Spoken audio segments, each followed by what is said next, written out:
Kentucky basketball's most recent addition in Jaxson Robinson may prove to be the most crucial piece for the Wildcats' success this upcoming season.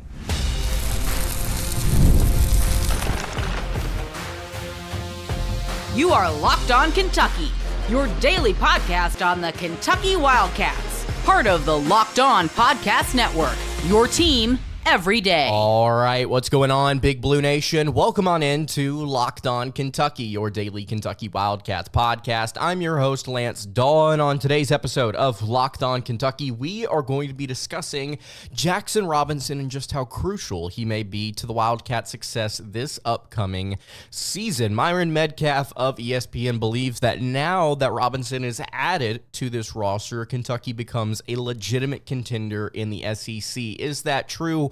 Why do we believe Robinson is so important? Going to break that down on today's episode, as well as a preseason top 25 that actually has the Wildcats ranked, and they don't just have them ranked. They actually have them ranked pretty high relative to other preseason expectations. Thank you so much for making Locked On Kentucky your first listen every single day. Want to remind everyone out there that we are free and available on all platforms, and if you are watching on YouTube, I would greatly appreciate it if you subscribe to the show, and if you are listening on podcast, I would also appreciate it if you subscribed there as well. Today's episode is brought to you by FanDuel. You can make every moment more, and right now, new customers get $150 in bonus bets with any winning $5 bet. That's $150 with any winning $5 bet. You can visit FanDuel.com/lockedon to get started. All right, so let's go ahead and get into it. Jaxson Robinson, I believe, is going to be crucial to Kentucky basketball's success this upcoming season. Obviously, the leading scorer from the Cougs a season ago, transferring into the Wildcats, I think it's going to be very, very important that they get him going this upcoming season because of what you see across the board on this roster.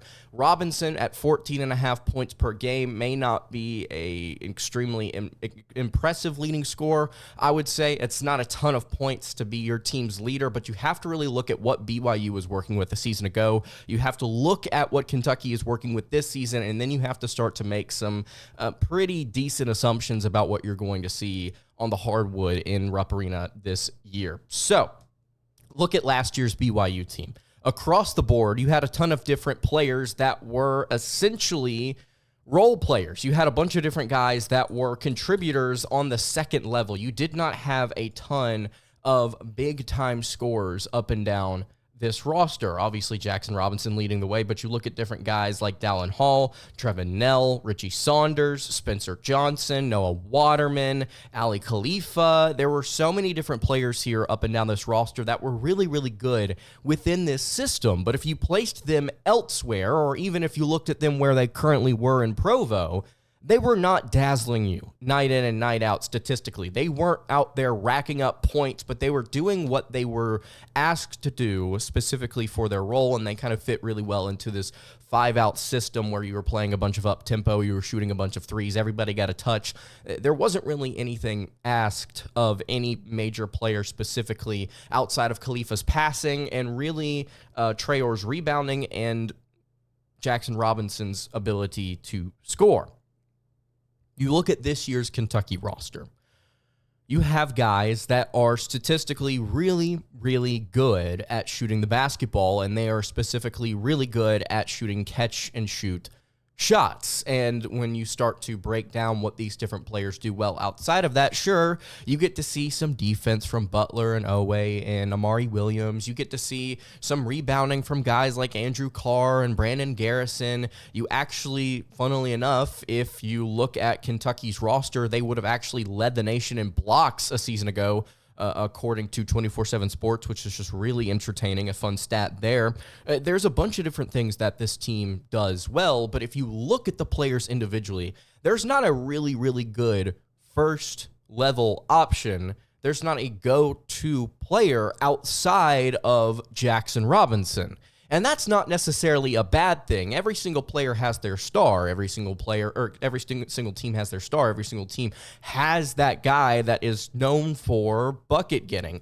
But with the way that Pope likes to do things, with the way that Kentucky is going to do things this season, and we're going to talk about this more and more as the offseason goes on, not only do I believe it's going to be difficult for Kentucky to get a couple of players more heavily involved than maybe some other guys in this rotation. Not only is it going to be difficult to find 2 or 3 guys at the top when it comes to shooting and getting touches and scoring, I also think it's going to be difficult for these guys that are coming off of the bench and these guys that are going to be playing more background roles to be satisfied if that were the case. What I'm saying here is that on this roster, you have a bunch of different guys that are really, really good as second and third options. Kerr Kriisa, Lamont Butler, Andrew Carr, Amari Williams, Brandon Garrison, Koby Brea, who was technically coming off of the bench and was a 6th man, if I'm not mistaken, for the Flyers a season ago, despite how good he was at shooting. Otega Oweh was averaging 10 points a game in Oklahoma. There are so many guys that are in that second-tier range when it comes to scoring and prominence and usage rate.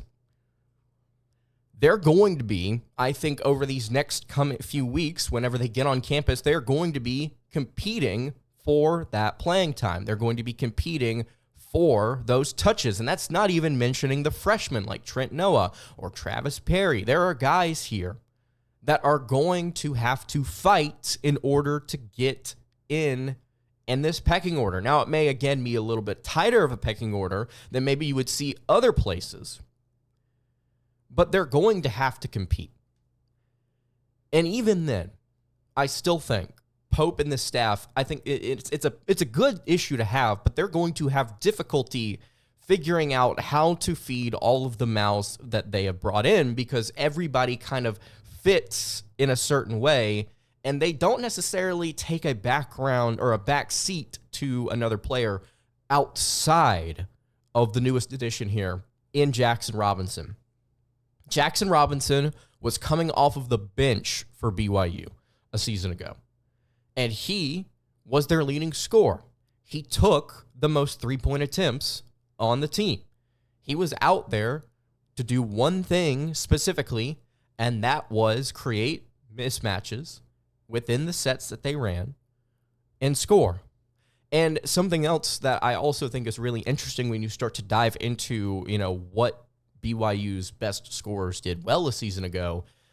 Sure, there are a bunch of different players on this roster that take a bunch of threes, but Robinson and different guys like Dawe and Hall did a pretty decent job at getting to the rim and then finishing in the mid-range as well, which is something I don't think we're going to talk about enough here on the show, is how, while you look at certain offensive systems like Alabama's in the SEC, and you see this 5-out system where they are essentially punished if you take a mid-range shot. Obviously, I'm kind of kidding here, but they don't take mid-range shots.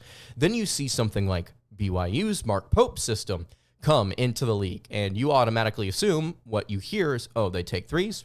Oh, they hit a ton of threes. Oh, they rely on the outside shot. They don't take a ton of mid-range shots. And they don't, but it's not non-existent. It does exist within the Pope offense, and I think that's something that we're going to have to acknowledge and realize as players like Robinson, who are so good as just pure scorers, you're going to see them take those shots. I would say quite a bit, actually. You're going to see Robinson operate in the mid-range. You're going to see guys like Otega Oweh attack the rim. You're going to see different things outside of just a barrage of three-pointers. Now, yes, you're going to see the outside shot, but when it comes to the importance of players like Robinson, he provides you diversity on the offensive end, not just as a leader, as a scorer, as probably the most confident shooter out there when it comes to volume, but also he's going to provide you versatility. What have we talked about constantly ever since Pope has started constructing this roster? I said it a minute ago. This team is really, really good at catch and shoot threes. Really, really good in catch and shoot. Excellent. Excellent. All the way down to guys like Ainsley Almanor. But a lot of them struggle to create off of the dribble. Guys like Robinson are going to help with that. At 6'7", the ability to handle the ball and the role, essentially, to go out and score in that fashion, it's going to open some things up for other players. But it's also going to, I think, prove just individually to show just how valuable he is. Because there are not a ton of players on this roster that have the frame or the ability, I believe, to do what he will do for Kentucky this upcoming season.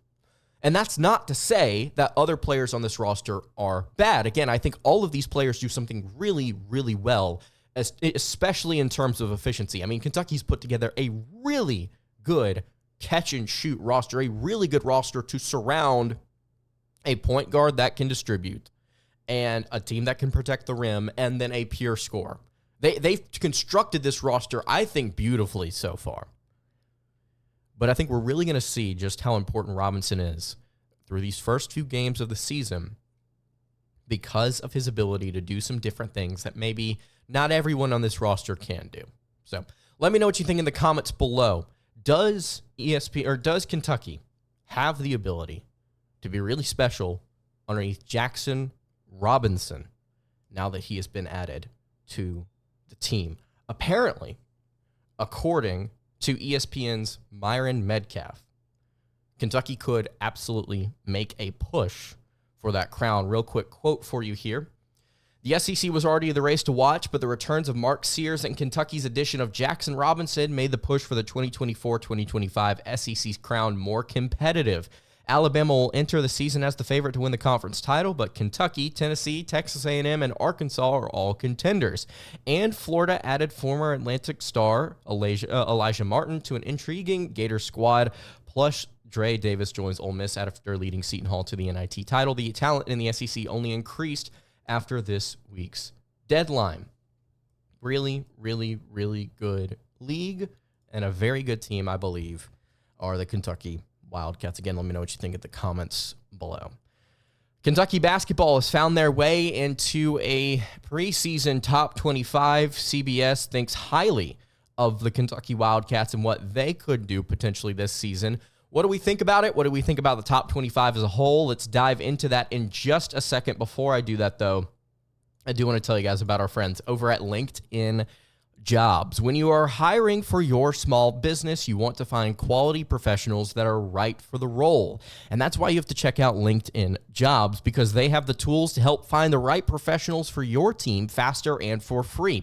It's not just another job board. LinkedIn helps you hire professionals you cannot find anywhere else, even those who aren't actively searching for a new job but might be open to the perfect role. In a given month, over 70% of LinkedIn users don't visit other leading job sites. So if you're not looking on LinkedIn, you are simply looking in the wrong place. And on LinkedIn, over 86% of small businesses get a qualified candidate within 24 hours of posting their job. You need to hire professionals like a professional by using LinkedIn.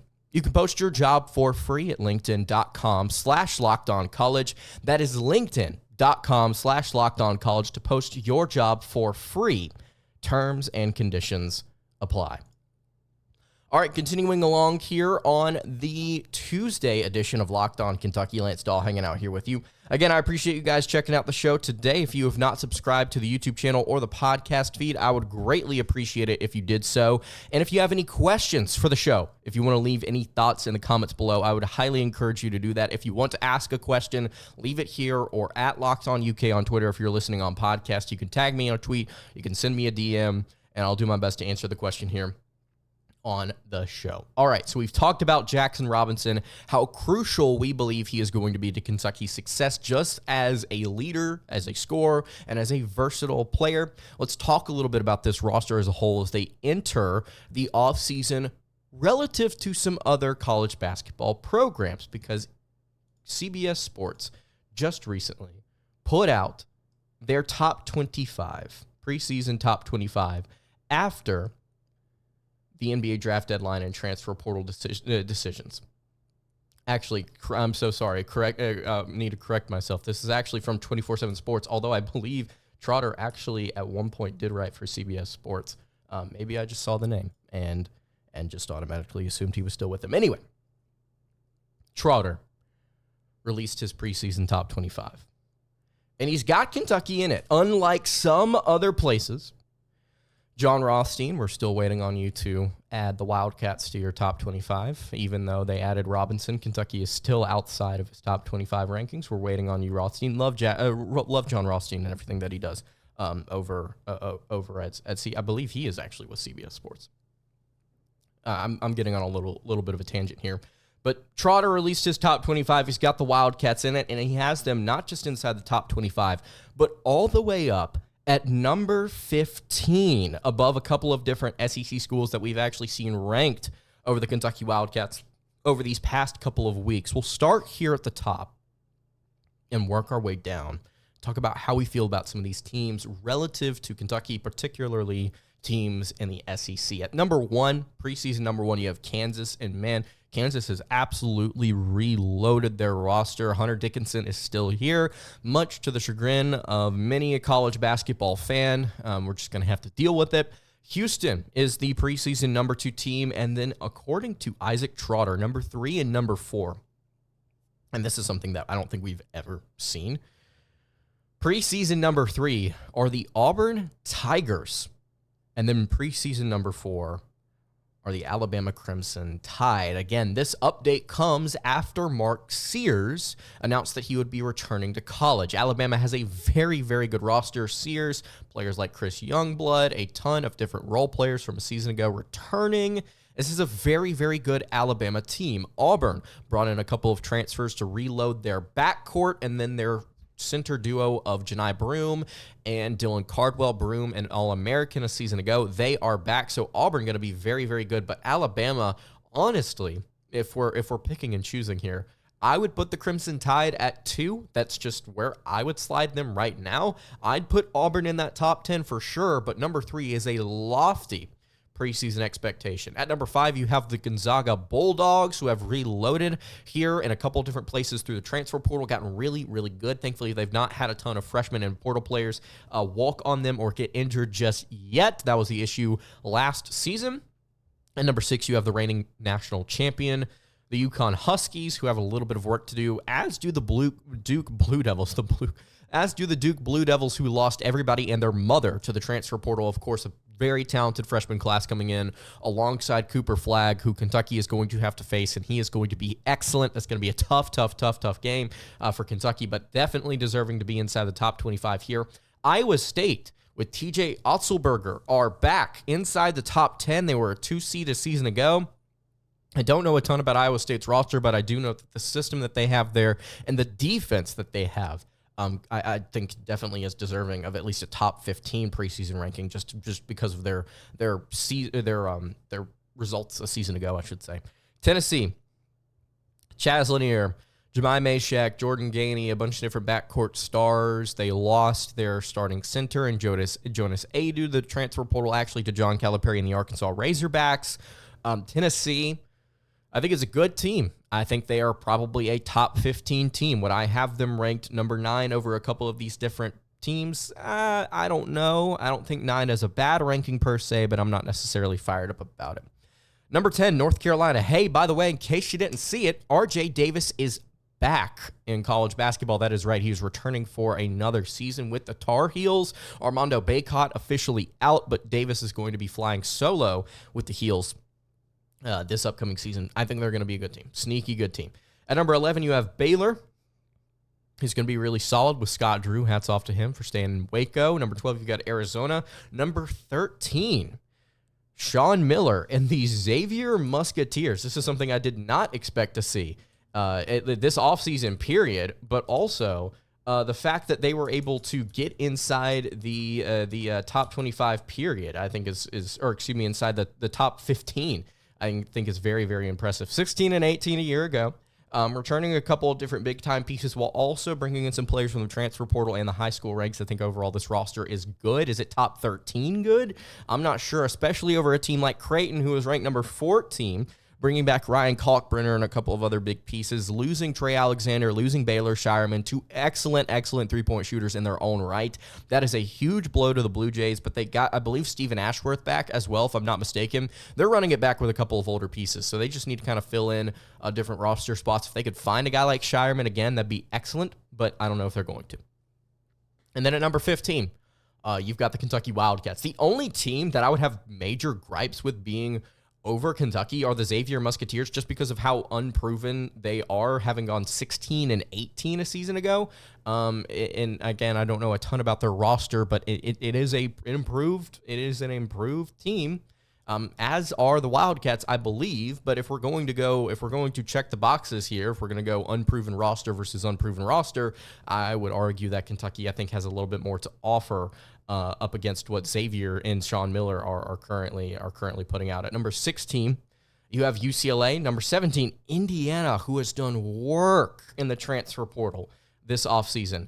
Number 18, you have Purdue. 19, you have Texas Tech. Number 20, you have Texas A&M, who I don't think should be inside the top 25 at all.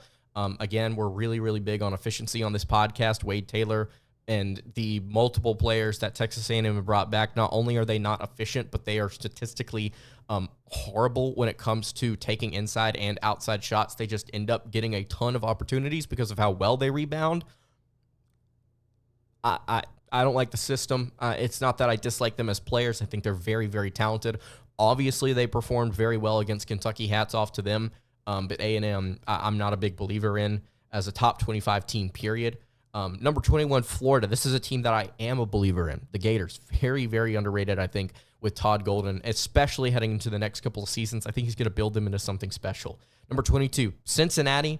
Number 23, Arkansas. So Kentucky is 7 spots higher than John Calipari and the Razorbacks. Number 24, Illinois. And then number 25, Marquette. So Kentucky, I think, is in a good spot here. I think at number 15, it's fine. I don't have any major complaints with this. I'm very, very happy that the Wildcats are inside the top 15, period. And I want to ask you guys, what do you think? Kentucky ranked number 15 in Isaac Trotter's preseason poll. You can leave your thoughts in the YouTube comments below. All right, that's going to do it for today's episode of Locked On Kentucky. You can follow the show on Twitter at Locked On UK. You can follow me on Twitter at @LanceDawe_, and you can follow the show over on Instagram. That is at Kentucky Podcast. Any questions, comments, concerns, leave those in the YouTube comments below. Hit me on the socials. I will see you all tomorrow for another episode of Locked On Kentucky. Hope you guys have a great rest of your day, and God bless.